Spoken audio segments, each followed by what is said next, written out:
सत श्री अकाल। टीवी पंजाब देख रहे सारे दर्शकों का मैं रश्मीन कौर बहुत बहुत स्वागत करती हाँ। शुरू करांगे खबरों का अज का खास सिलसिला। उस तो पहला नज़र मारते हैं कुछ ताज़ियां हैडलाइनस ते। BC ਦੇ ਕਾਸਲੋ ਇਲਾਕੇ ਵਿੱਚ ਆਇਆ ਐਵਲਾਂਚ, ਨੈਲਸਨ ਪੁਲਿਸ ਅਧਿਕਾਰੀ ਦੀ ਹੋਈ ਮੌਤ। 8 ਕੁੜੀਆਂ ਵੱਲੋਂ ਹੋਮਲੈਸ ਵਿਅਕਤੀ ਦਾ ਕਤਲ, ਸ਼ਰਾਬ ਨੂੰ ਲੈ ਕੇ ਹੋਇਆ ਸੀ ਝਗੜਾ। ਹਿਟ ਐਂਡ ਰਨ ਵਿੱਚ 7 ਸਾਲ ਦੀ ਬੱਚੀ ਦੀ ਹੋਈ ਮੌਤ। ਲੋਕਾਂ ਨੇ ਸੜਕਾਂ ਉੱਤੇ ਮਾਰਚ ਕਰ ਕੀਤਾ ਵਿਰੋਧ। ਨਰਸਾਂ ਲਈ ਲਾਇਸੈਂਸ ਨੂੰ ਸੁਚਾਰੂ ਬਣਾਉਣ ਦੀ ਯੋਜਨਾ। BC ਦੇ ਪ੍ਰੀਮੀਅਰ ਡੇਵਿਡ ਐਬੀ ਨੇ ਕੀਤਾ ਐਲਾਨ। ਰੱਖਿਆ ਮੰਤਰੀ ਵੱਲੋਂ ਵੱਡਾ ਐਲਾਨ, ਕੈਨੇਡਾ ਖਰੀਦ ਰਿਹਾ ਹੈ F-35 ਲੜਾਕੂ ਜਹਾਜ਼। रुख करते हैं अज की पहली खबर वल। ब्रिटिश कोलंबिया के दक्षिण पूर्व इलाके विच कासलो नेड़े एवलांच कारण एक नैल्सन पुलिस अधिकारी की मौत हो गई है। यह दस देना जरूरी है कि पहला तो ही भारी बर्फबारी की चेतावनी दी गई सी।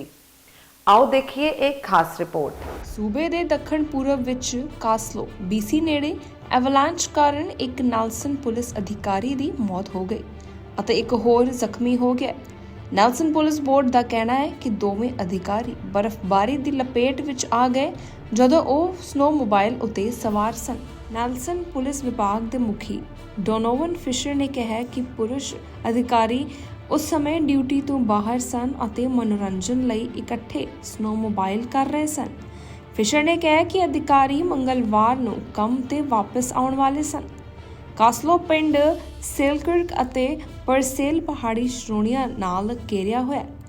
ਨੈਲਸਨ BC ਦੇ ਉੱਤਰ ਵੱਲ ਲਗਭਗ 1 ਘੰਟੇ ਦੀ ਦੂਰੀ ਵਿੱਚ। ਸੋਮਵਾਰ ਰਾਤ ਨੂੰ ਕਾਸਲੋ ਦੇ ਆਲੇ ਦੁਆਲੇ ਦੇ ਖਤਰੇ ਲਈ ਬਰਫ਼ਬਾਰੀ ਦੇ ਖਤਰੇ ਦੀ ਦਰਜਾਬੰਦੀ 5 ਦੇ ਪੱਧਰ 3 ਉੱਤੇ ਸੀ, ਜੋ ਕਿ ਬਰਫ਼ਬਾਰੀ ਕੈਨੇਡਾ ਦੇ ਅਨੁਸਾਰ ਕਾਫੀ ਹੈ।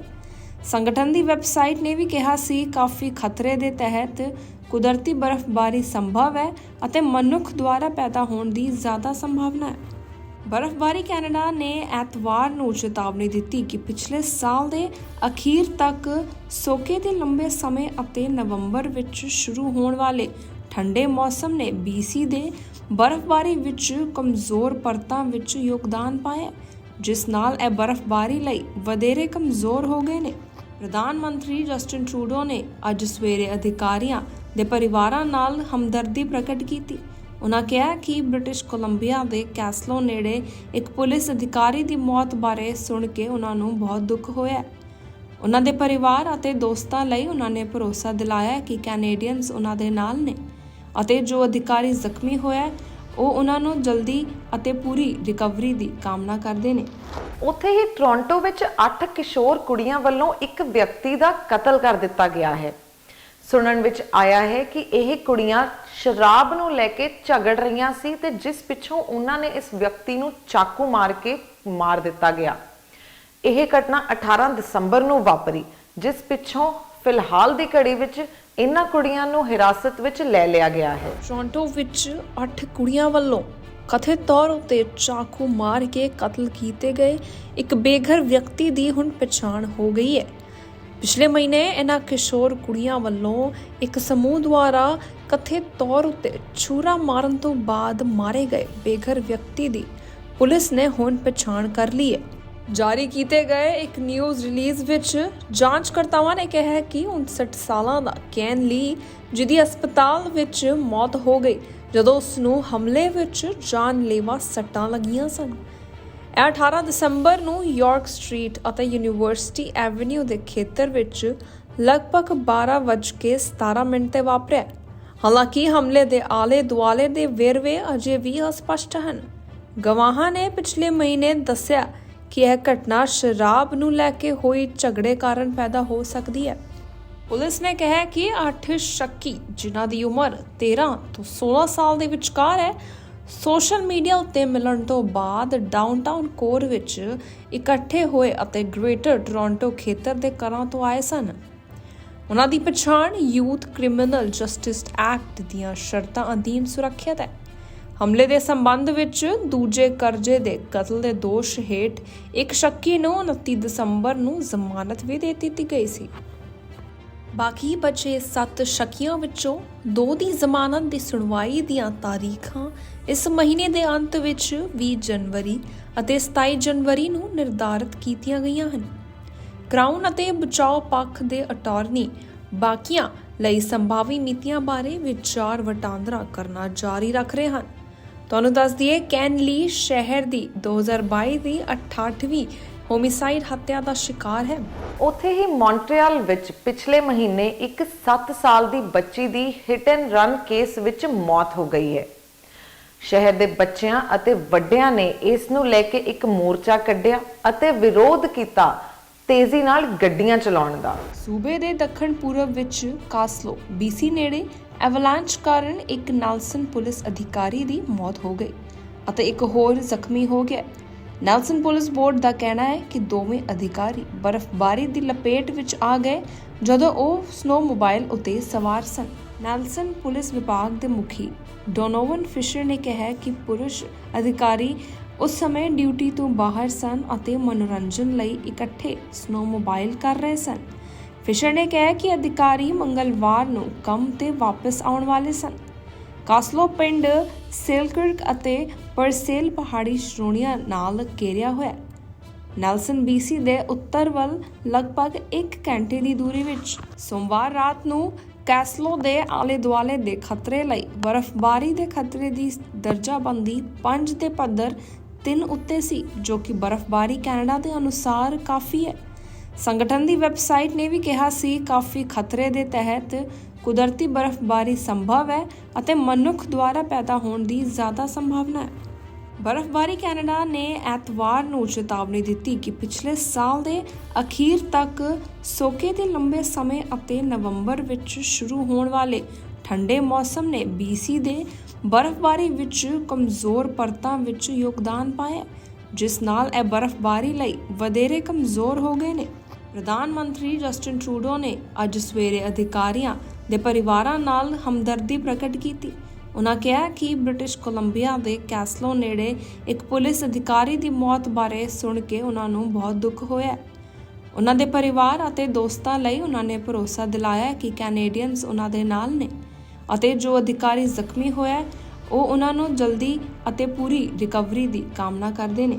ਉੱਥੇ ਹੀ ਬ੍ਰਿਟਿਸ਼ ਕੋਲੰਬੀਆ ਦੇ ਪ੍ਰੀਮੀਅਰ ਡੇਵਿਡ ਐਬੀ ਨੇ ਕਿਹਾ ਕਿ ਵਾਧੂ ਸਪੋਰਟ ਲਈ ਉਹ ਹੋਰ ਟ੍ਰੇਨ ਨਰਸਿਸ ਨੂੰ ਹਾਇਰ ਕਰਨਾ ਚਾਹੁੰਦੇ ਨੇ, ਜਿਸ ਪਿੱਛੋਂ ਇਹ ਵੀ ਸੋਚਿਆ ਗਿਆ ਕਿ ਅੰਤਰਰਾਸ਼ਟਰੀ ਪੱਧਰ ਤੇ ਟ੍ਰੇਨ ਨਰਸਿਸ ਨੂੰ ਲਾਇਸੈਂਸ ਸੁਚਾਰੂ ਕਰਨ ਦੀ ਯੋਜਨਾ ਵੀ ਬਣਾਈ ਜਾਣੀ ਚਾਹੀਦੀ ਹੈ। ਬ੍ਰਿਟਿਸ਼ ਕੋਲੰਬੀਆ ਨੇ ਤਣਾਅਪੂਰਨ ਸਿਹਤ ਸੰਭਾਲ ਪ੍ਰਣਾਲੀ ਨੂੰ ਦਬਾਉਣ ਲਈ ਹੋਰ ਨਰਸਾਂ ਨੂੰ ਨਿਯੁਕਤ ਕਰਨ ਅਤੇ ਸਿਖਲਾਈ ਦੇਣ ਵਿੱਚ ਮਦਦ ਲਈ ਨਵੇਂ ਸਮਰਥਨ ਦਾ ਐਲਾਨ ਕੀਤਾ ਹੈ।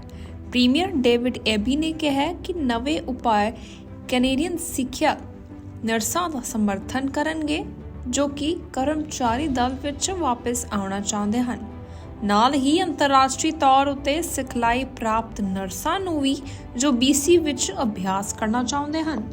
ਡੇਵਿਡ ਐਬੀ ਨੇ ਵੈਂਕੂਵਰ ਦੇ ਲੰਗਾਰਾ ਕਾਲਜ ਵਿੱਚ ਇੱਕ ਨਿਊਜ਼ ਕਾਨਫਰੰਸ ਵਿੱਚ ਕਿਹਾ ਕਿ ਇੱਥੇ ਬਹੁਤ ਹੀ ਹੁਨਰਮੰਦ ਅਤੇ ਤਜਰਬੇਕਾਰ ਨਰਸਾਂ ਹਨ ਜੋ ਹੁਣ ਸਿਸਟਮ ਵਿੱਚ ਕੰਮ ਕਰਨਾ ਚਾਹੁੰਦੇ ਨੇ, ਪਰ ਬ੍ਰਿਟਿਸ਼ ਕੋਲੰਬੀਆ ਵਾਸੀਆਂ ਨੂੰ ਲੋੜੀਂਦਾ ਸੇਵਾਵਾਂ ਪ੍ਰਦਾਨ ਕਰਨ ਵਿੱਚ ਰੁਕਾਵਟਾਂ ਦਾ ਸਾਹਮਣਾ ਕਰਨਾ ਪੈ ਰਿਹਾ ਹੈ। ਕੈਨੇਡੀਅਨ ਸਿੱਖਿਅਤ ਨਰਸਾਂ ਲਈ ਸਰਕਾਰ ਸਿਸਟਮ ਵਿੱਚ ਮੁੜ ਦਾਖਲ ਹੋਣ ਲਈ ਮੌਜੂਦਾ ਨਰਸਾਂ ਲਈ ਅਰਜ਼ੀਆਂ, ਮੁਲਾਂਕਣਾਂ ਅਤੇ ਯੋਗ ਯਾਤਰਾ ਖਰਚਾ ਨੂੰ ਕਵਰ ਕਰਨ ਲਈ $4,000 ਤੱਕ ਵਿੱਤੀ ਸਹਾਇਤਾ ਵੀ ਪੇਸ਼ ਕਰੇਗੀ। ਕਿਸੇ ਵੀ ਵਾਧੂ ਸਿੱਖਿਆ ਲਈ $10,000 ਤੱਕ ਦੀ ਬਰਸਰੀ ਵੀ ਹੋਵੇਗੀ, ਜਿਸ ਦੀ ਉਹਨਾਂ ਨੂੰ ਕੰਮ ਤੋਂ ਵਾਪਸ ਜਾਣ ਲਈ ਲੋੜ ਪੈ ਸਕਦੀ ਹੈ। ਵਿਦੇਸ਼ਾਂ ਵਿੱਚ ਸਿਖਲਾਈ ਪ੍ਰਾਪਤ ਨਰਸਾਂ ਲਈ ਐਬੀ ਨੇ ਕਿਹਾ ਕਿ ਪ੍ਰੋਵਿੰਸ ਲਾਇਸੈਂਸ ਪ੍ਰਕਿਰਿਆ ਨੂੰ ਸੁਚਾਰੂ ਬਣਾਉਣ ਲਈ $1.3 ਮਿਲੀਅਨ ਖਰਚ ਕਰਨ ਦੀ ਯੋਜਨਾ ਬਣਾ ਰਿਹਾ ਹੈ। ਉਹਨਾਂ ਨੇ ਇਹ ਵੀ ਕਿਹਾ ਕਿ ਰਜਿਸਟ੍ਰੇਸ਼ਨ ਦੀ ਉਡੀਕ ਮਿਆਦ ਨੂੰ ਮੌਜੂਦਾ 3 ਸਾਲਾਂ ਤੋਂ ਘਟਾ ਕੇ 4 ਤੋਂ 9 ਮਹੀਨੇ ਤੱਕ ਕਰਨ ਦਾ ਵੀ ਟੀਚਾ ਹੈ।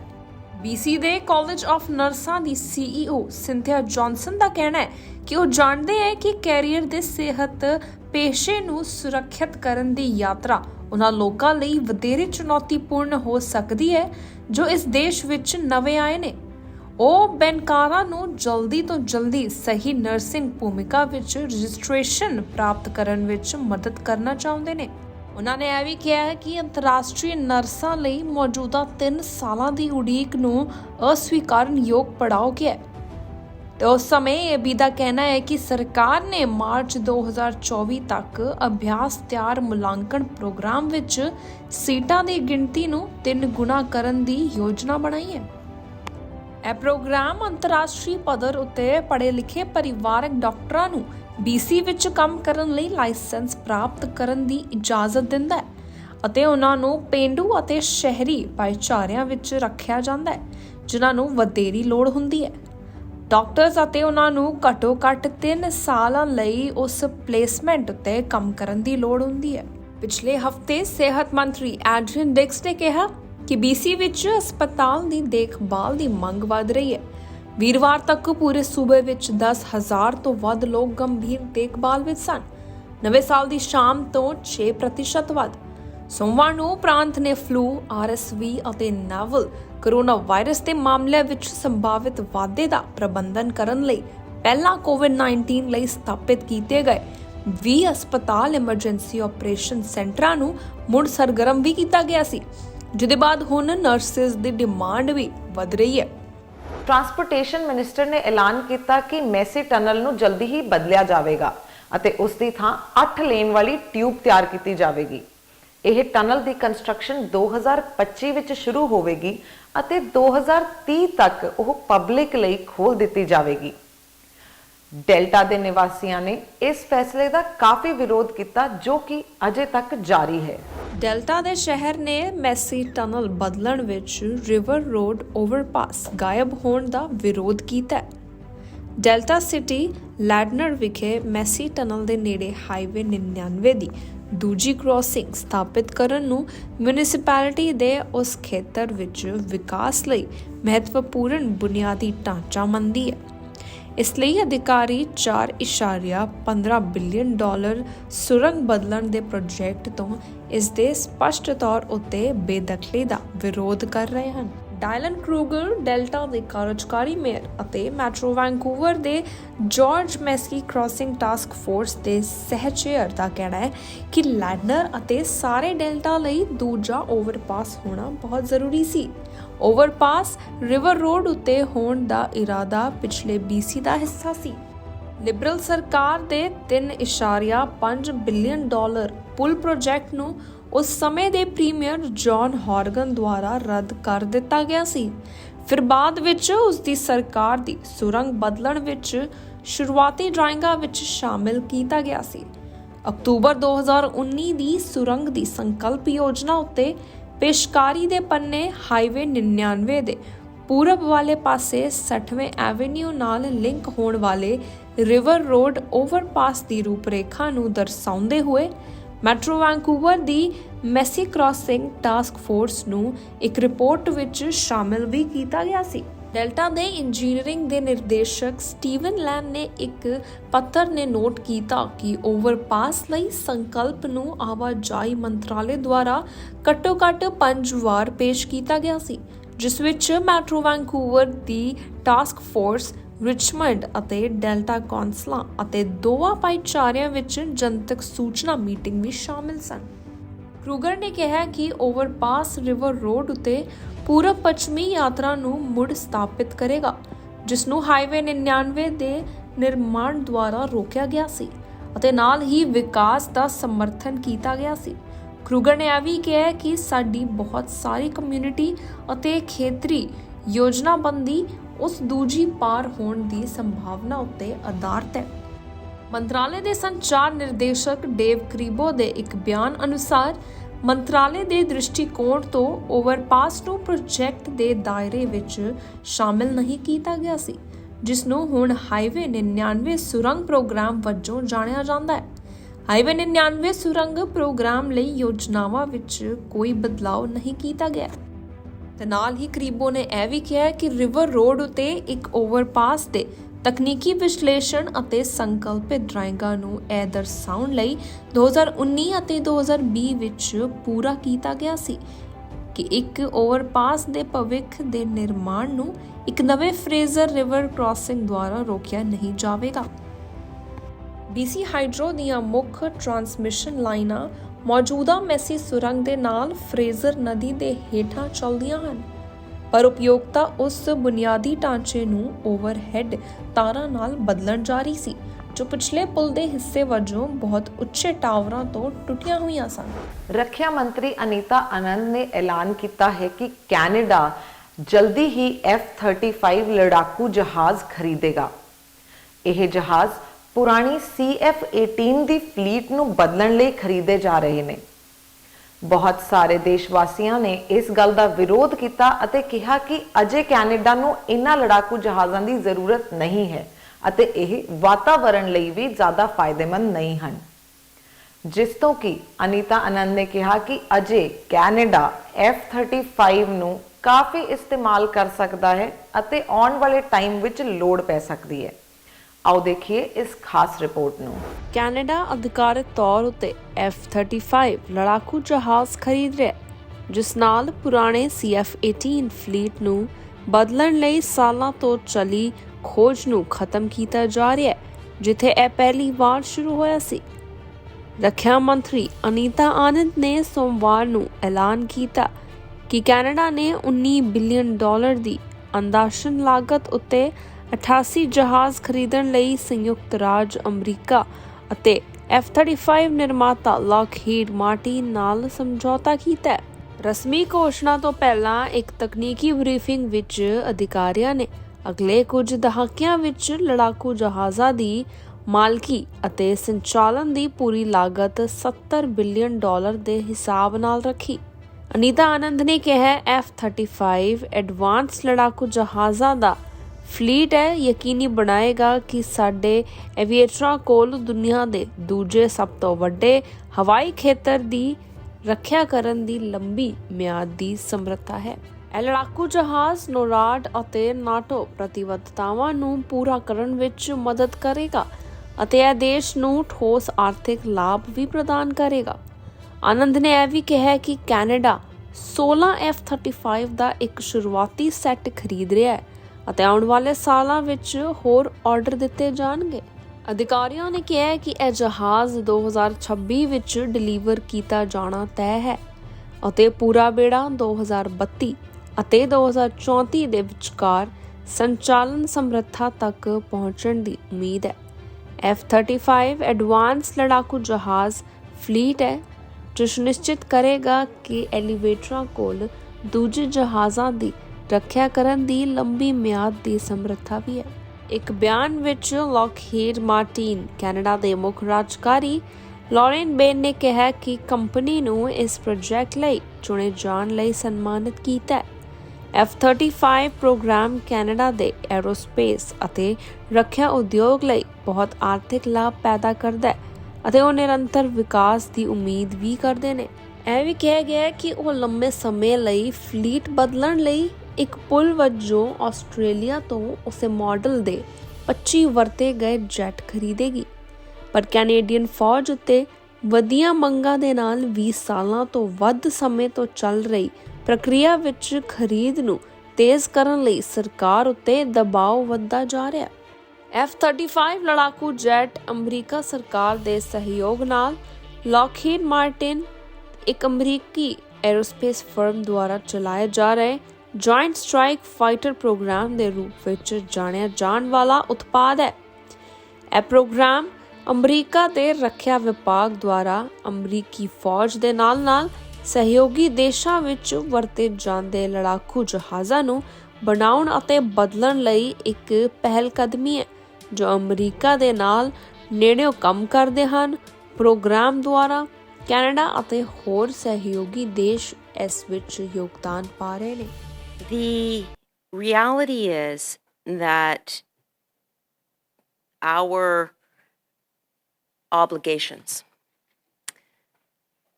from a defense perspective rest with not only continental defense and NORAD, but also with our NATO alliance. And in fact, we are seeing our contributions to NATO as being important as we speak with regards to the war in Ukraine and the defense of NATO airspace, that our RCAF are participating in, for example, air exercises in Romania, air exercises that are occurring with the United States in Canada's north.